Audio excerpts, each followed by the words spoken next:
money. I drive big. That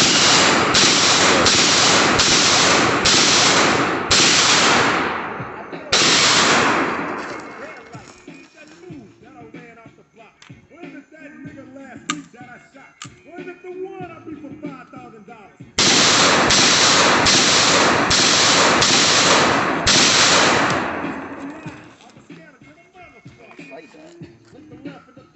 Thanks, man. Appreciate you. Alright, everybody. My name is Mark. We're from MD Ready. We're going to be talking about the importance of having backup sights on your rifle pattern or AR pistol, AK pistol, right?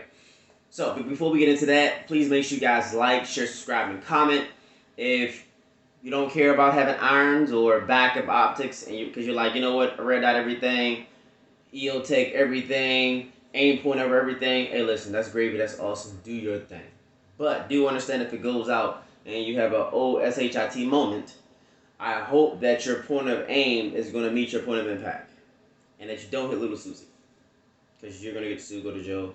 It's going to be really bad for you. But anyway, let's get into the information. So, I was shooting this.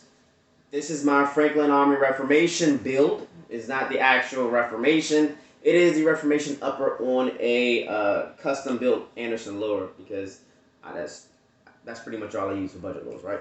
So, let me give you the backstory. If you didn't see the short snip that I put on Instagram and that my brother from Dumb Guns, he recorded it as well as my man Deuce does. Make sure you follow Deuce does on IG, Instagram. Follow Dumb Guns on all his platforms, IG, Instagram. Follow A-Day-Day. Follow everybody they follow. They some good brothers, okay?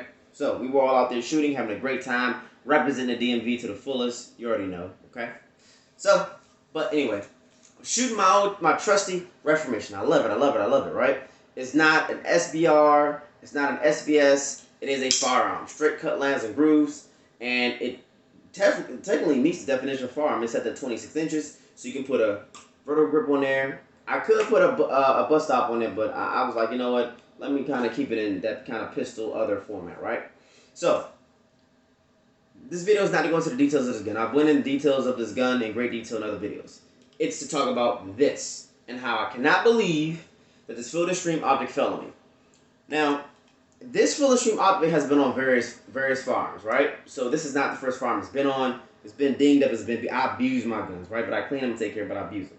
So, but it fell. I thought that the battery died. So, as a firearm enthusiast and an instructor, I keep batteries just to be on the safe side.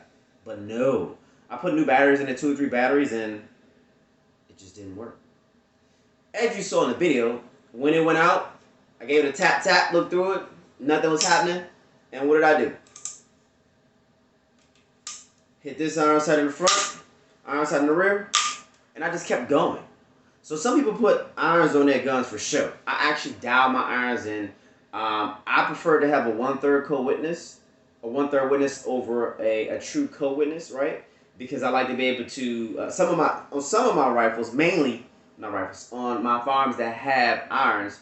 Typically, if it's fixed irons, then I will have a 1/3.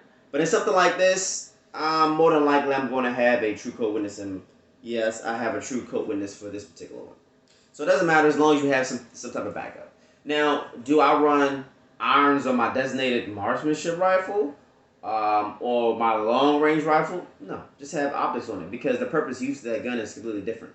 This is more so for close quarters.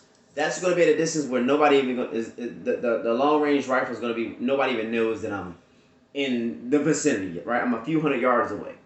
So, but this one here, if something happens with the optics and somebody's 25 feet away from me, 25 yards away from me, I need to be able to quickly transition. As you saw, we were shooting at, I think it was somewhere between 25 to maybe 45 yards, right? Knocking that steel down with the irons. Every shot, not a problem at all. So I'm glad I had it because I was a little bummed out, but the fun continued because I had my irons. So now, let's talk about the fact that you really need to put some irons or backup sights on your firearm. Batteries can go dead. Your optic can crack, right? Anything can happen. I don't care if you got an EOTech. I don't care if you got whatever it is. I've seen them all fail before. I've seen them go dark.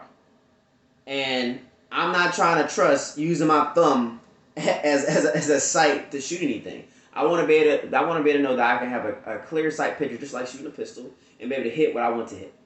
Okay, because your life could depend on it. So with that being said, that is pretty much it, guys. I would just say, if you're going to get an optic, get yourself some irons too.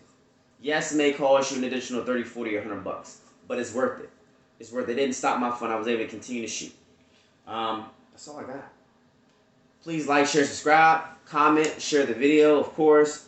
If you do or don't agree, I really want to hear from the people who don't run iron sights.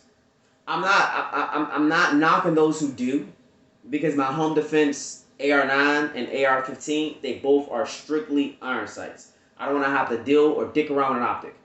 I want to hear from those who say, you know what, I don't care about running iron sights. Iron sights are old. I'm running optics 100%. In the comment section below, definitely let me know why, because I want to create a discussion with this. So God bless you guys.